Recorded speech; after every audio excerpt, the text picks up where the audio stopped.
Habíamos visto también que las manifestaciones clínicas dependen del momento en que se produce el hipotiroidismo. Si se produce en la infancia o la primera infancia, va a tener un impacto muy grande en el desarrollo neurológico y en el crecimiento. ¿Ya? Recuerden que las hormonas tiroideas estimulan el crecimiento antes de la pubertad, antes del cierre de la epífisis, en la niñez. ¿Ya? Todo eso es lo mismo.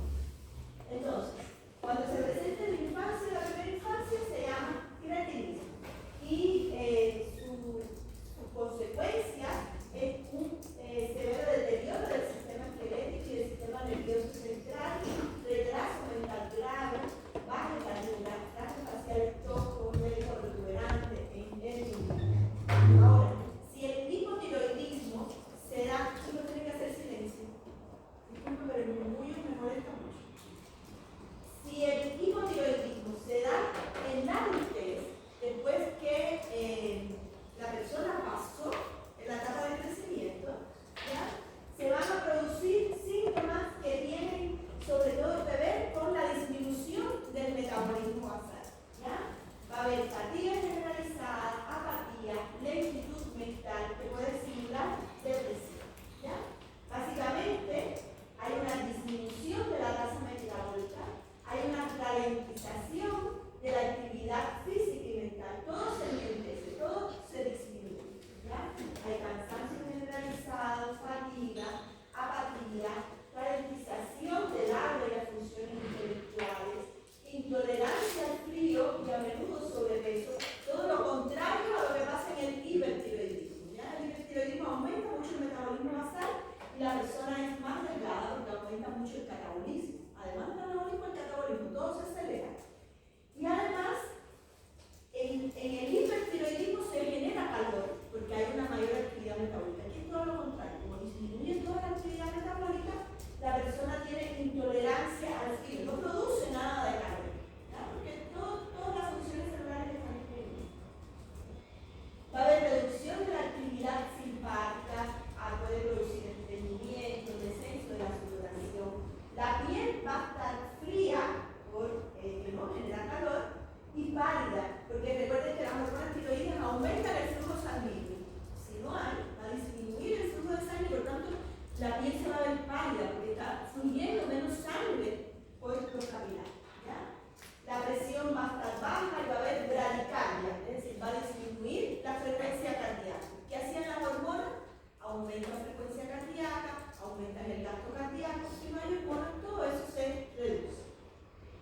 Disminuye el gasto cardíaco y como consecuencia de la bradicardia, la reducción del gasto cardíaco, disnea, disminución de la capacidad de ejercicio. Hay perfil aterógeno, es decir, ahora hay aumento del colesterol. ¿Por qué? Porque las hormonas tienen un efecto lipolítico, disminuye el colesterol, fosfolípidos y triglicéridos. Si no hay, todo eso va a aumentar. Y hay acumulación de sustancias de la matriz en la piel, tejido subcutáneo y vísceras. Eso hace que haya edema, ensanchamiento y tosquedad de los rasgos faciales, aumento del tamaño de la lengua, ¿ya? Y gravedad de la voz. ¿Ya? Entonces vamos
hipotiroidismo, primario, secundario o terciario. Según lo que vimos en la clase pasada. Primario, ¿por qué? Porque afecta a la glándula periférica. Es primario. Ahora, si yo les preguntara a ustedes cómo pueden encontrar los niveles hormonales del eje hipotálamo, hipófisis, glándula en la tiroiditis de Hashimoto. Recuerden, siempre piensan por la glándula periférica. ¿Cuáles son las hormonas de la glándula periférica? En este caso, T3 y T4. ¿Cómo están T3 y T4? Disminuidas. Recuerden, hipotiroidismo. Ya el hipo les dice a ustedes que las hormonas que se están produciendo en la glándula periférica están bajas. Ya dijimos además que el problema es en la glándula, por tanto es un hipotiroidismo primario. ¿Cómo estarían la TSH y la TRH? Recuerden la retroalimentación negativa. Aumenta. ¿Ya? Entonces tienen que ver si la causa es primaria, secundaria o terciaria, si es una hipo o una hiperfunción, y la causa del daño en esa glándula, donde sea que sea la afectación, para que puedan determinar los niveles hormonales. ¿Ya? Esto es básicamente el mecanismo fisiopatológico de la tiroiditis de Hashimoto, una enfermedad autoinmune. Por lo tanto, hay destrucción de la glándula tiroides por células inmunes. ¿Dudas hasta aquí?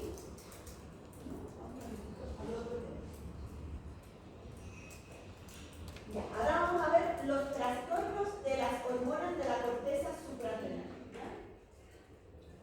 La corteza suprarrenal es una glándula que es pareada, que se encuentra en la parte superior de los riñones. Una glándula que se encuentra en la parte superior de los riñones que se llama glándula suprarrenal. Y esa glándula tiene diferentes zonas. Tiene corteza y tiene médula. Tiene una médula donde se producen las catecolaminas, adrenalinas, noradrenalinas, y tiene una corteza donde se producen las hormonas de la corteza suprarrenal. La corteza suprarrenal está dividida en tres zonas. Una zona glomerular, donde se produce la aldosterona. La secreción de aldosterona de esta hormona está regulada por la concentración de potasio en el líquido extracelular y las concentraciones de angiotensinas. Por tanto, la aldosterona, que es una hormona que se produce en la corteza suprarrenal en la zona glomerular, no está regulada por el eje hipotálamo hipófisis. No hay ninguna hormona del hipófisis ni del hipotálamo que regule la secreción de aldosterona. Ella está regulada por el potasio y la angiotensina. La corteza además tiene una zona intermedia que se llama zona fascicular, donde se produce cortisol y andrógenos. Y tanto el cortisol como los andrógenos están regulados por el eje hipotálamo hipófisis glándula. Hay una hormona que se produce en el hipotálamo que se llama hormona liberadora de la corticotropina, que estimula en la hipófisis la secreción de ACTH o corticotropina, y la ACTH es la que regula la producción de cortisol y andrógeno. El cortisol y el andrógeno se producen en la zona fascicular y en la zona reticular. Entonces, en esencia, en la corteza suprarrenal se producen mineralocorticoides. Los mineralocorticoides, más importante es la aldosterona. Y la aldosterona tiene que ver sobre todo con la regulación de los electrolitos, del sodio y el potasio en el compartimento o en el líquido extracelular. Se producen además los glucocorticoides. El principal glucocorticoide que se produce en la corteza suprarrenal es el cortisol. Y el cortisol tiene un papel importante en el metabolismo de lípidos, proteínas y carbohidratos. Y además se producen los andrógenos. Hay andrógenos suprarrenales y andrógenos gonadales. Los andrógenos suprarrenales no tienen mayores consecuencias más allá de que se produzcan en exceso y generen efectos virilizantes. Entonces vamos a comenzar con las funciones de la aldosterona. Como les decía, la aldosterona es un mineral corticoide, regula las concentraciones de sodio y de potasio.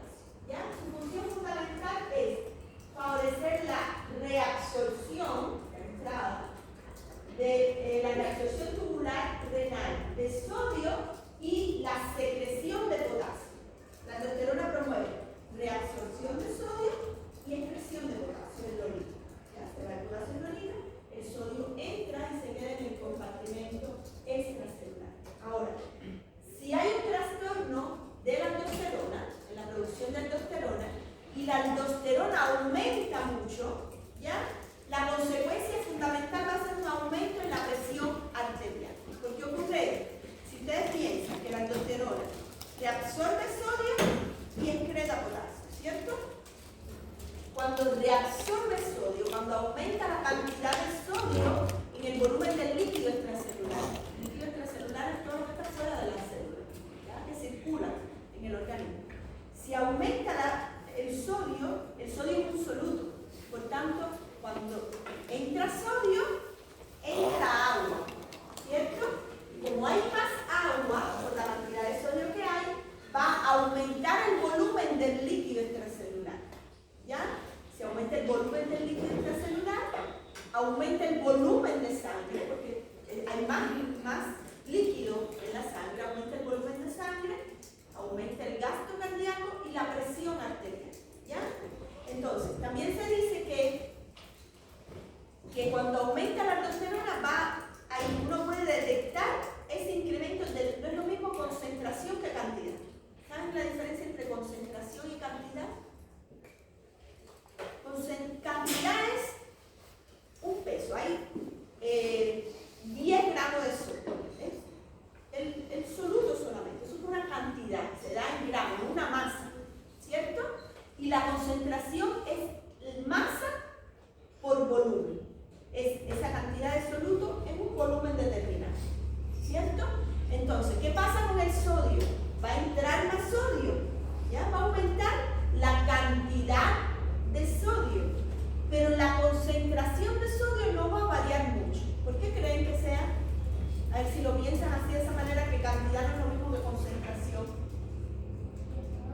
Porque entra agua, y si entra agua, se diluye, se concentra inmediatamente, pero empieza a entrar agua y se vuelve a diluir el sodio, porque la concentración es masa por volumen, ¿ya? Si aumenta la masa y entra además agua, aumenta el volumen y se mantiene más o menos constante la concentración, ¿ya? Y lo que va a pasar es que cuando aumenta la presión arterial, el aumento ese de la presión arterial como consecuencia del aumento de la aldosterona, lo que hace es tratar de regular el volumen del líquido extracelular. Va a aumentar la presión arterial y eso va a originar un mecanismo que se llama natriuresis y diuresis por presión. Que quiere decir que como aumenta la presión arterial como consecuencia del aumento de la aldosterona, ese aumento de la presión arterial va a hacer que se comience a perder en la orina sodio y agua para tratar de mantener en las condiciones normales el volumen del líquido extracelular. Pero mientras la aldosterona está alta, la presión arterial va a estar alta, tratando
cortisol estimula gluconeogenia. ¿Qué es la gluconeogenia?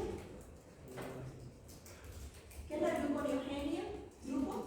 El término genia, ¿qué es? Síntesis. Gluco, de glucosa. Gluconeogenia o gluconeogénesis, es lo mismo. ¿Ya? El cortisol estimula la síntesis de glucosa, sobre todo porque el cortisol estimula la entrada de aminoácidos al hígado y a partir de esos aminoácidos el hígado va a sintetizar glucosa. ¿Ya? Además, el cortisol disminuye la utilización de glucosa por los tejidos periféricos. ¿Por qué? Porque el cortisol antagoniza las acciones de la insulina. ¿Qué promueve la insulina? Lo vamos a ver después en la clase de diabetes, la entrada de glucosa a la célula para producir energía. ¿Ya? El cortisol antagoniza ese efecto, se opone a ese efecto que tiene la insulina, por tanto, la glucosa no va a entrar a la célula.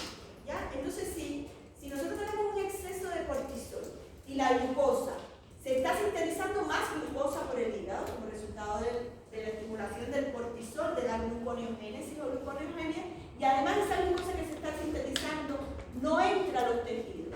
¿Cuál será la consecuencia de eso? La glucosa no entra a los tejidos, está circulando en la sangre y además se está produciendo más glucosa. Diabetes. De lo que se debe. ¿Cuál es la consecuencia? La diabetes. La diabetes, pero ¿cuál es la consecuencia? ¿Por qué se produce la diabetes? Por aumento de la hiperglicemia, ¿ya? ¿Cierto? Aumento de glucosa en sangre. Entonces los pacientes que tienen un exceso de cortisol, un hipercortisolismo, pueden tener lo que se conoce como diabetes suprarrenal, porque va a inducir una hiperglicemia. La glucosa no entra a los tejidos, pero además se está sintetizando más glucosa. El cortisol también tiene un impacto significativo en el metabolismo de las proteínas. Tiene un efecto catabólico importante el cortisol. Él induce el catabolismo, la degradación de proteínas en todos los tejidos periféricos excepto en el hígado. ¿Ya? ¿Cómo se imagina esto? El cortisol es la hormona del estrés.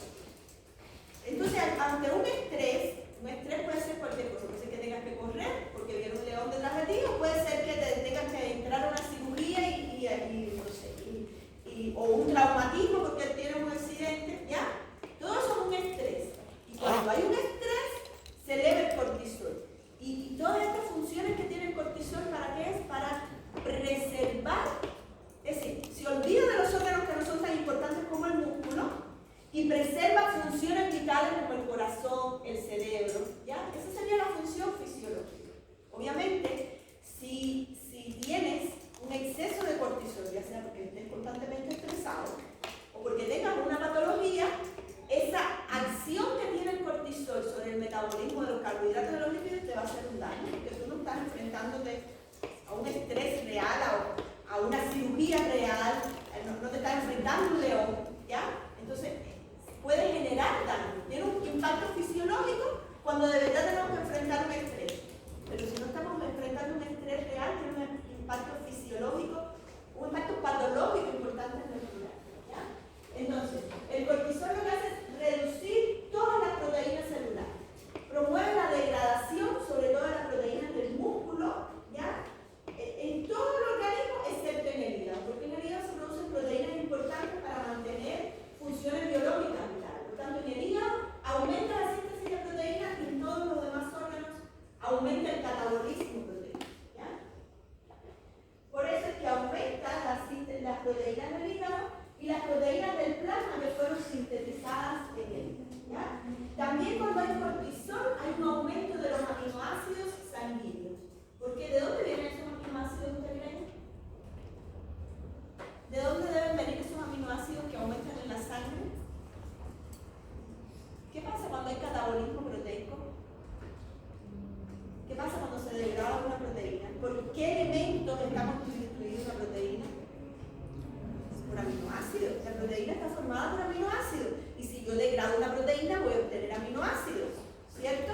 Entonces, por eso es que aumentan los aminoácidos sanguíneos. Pero esos aminoácidos sanguíneos, que son importantes para sintetizar nuevas proteínas, no van a ir al músculo, donde está habiendo degradación de proteínas, ni a otro órgano.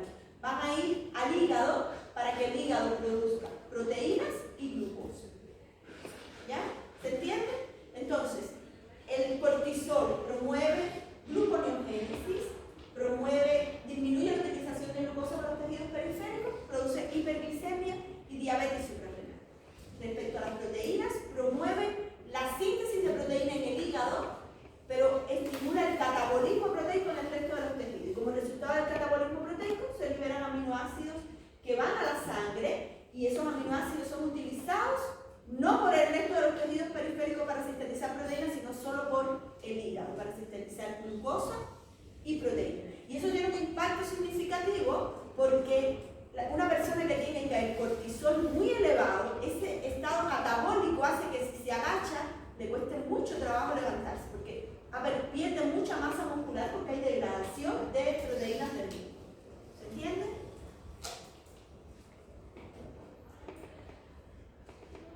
Entonces, otro papel importantísimo que tiene el cortisol es que inhibe la función inmune. ¿Ya?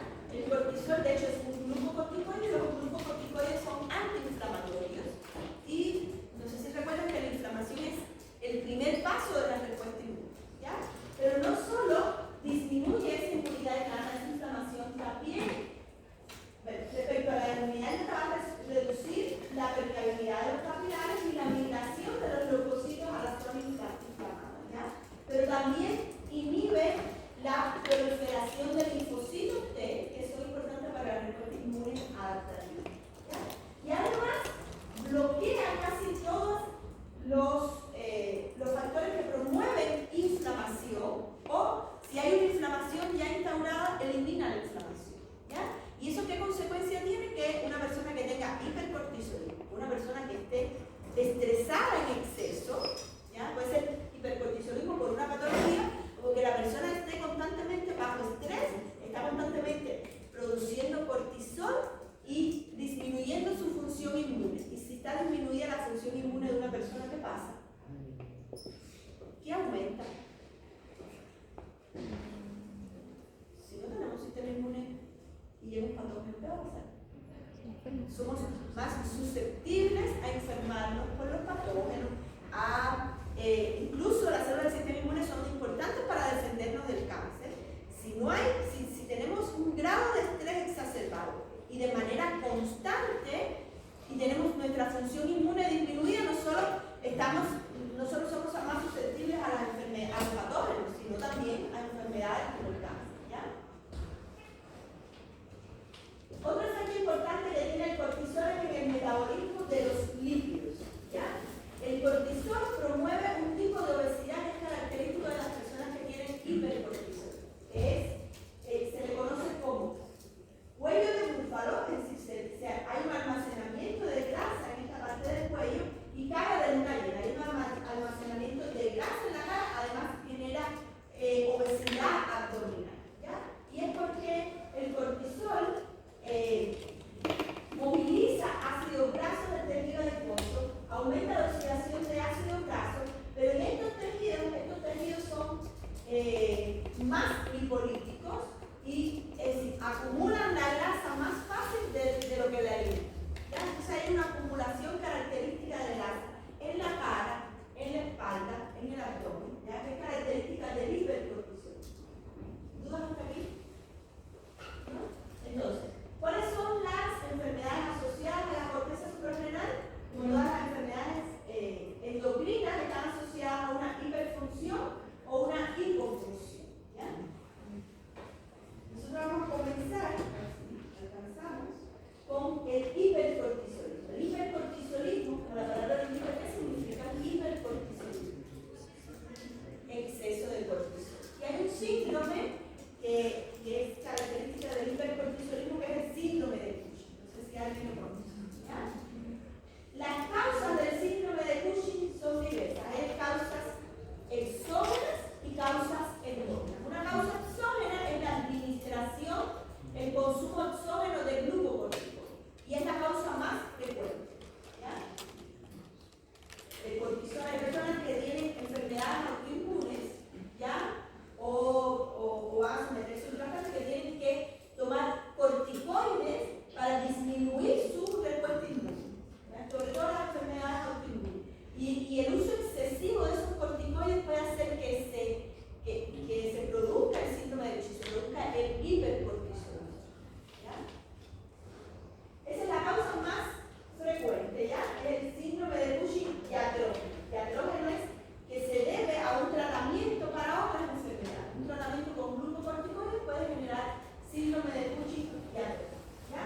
Pero además hay causas endógenas del síndrome de Cushing. Esas causas se van a dividir en dependientes de ACTH e independientes de ACTH. ¿Qué hacía la ACTH? ¿Dónde está la ACTH? ¿Quién la produce? La hipófisis, ¿ya? Y regula la producción de cortisol en la corteza suprarrenal, ¿ya? Entonces, entre las causas dependientes de ACTH puede ser un tumor hipofisiario secretorio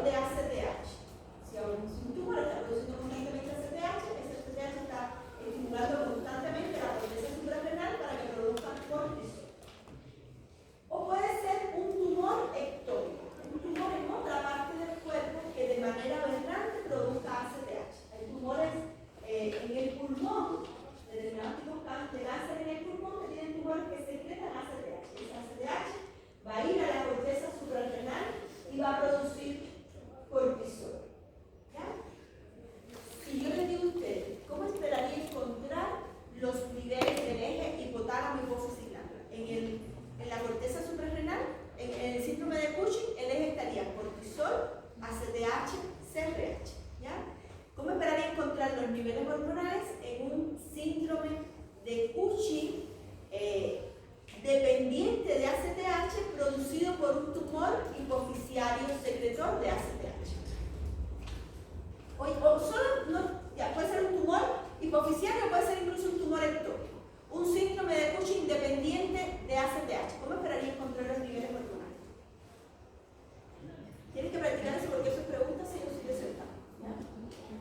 ¿Cómo? ¿Cómo estará? Recuerden, cuando yo les digo el eje hipotálamo hipófisis glándula, empiecen siempre por la glándula. ¿Cómo estaría? ¿Qué se produce en la glándula que estamos analizando? El cortisol. ¿Ya? ¿Cómo estaría el cortisol? Alto, porque es un hipercortisolismo. ¿Ya? Entonces el cortisol va a estar alto.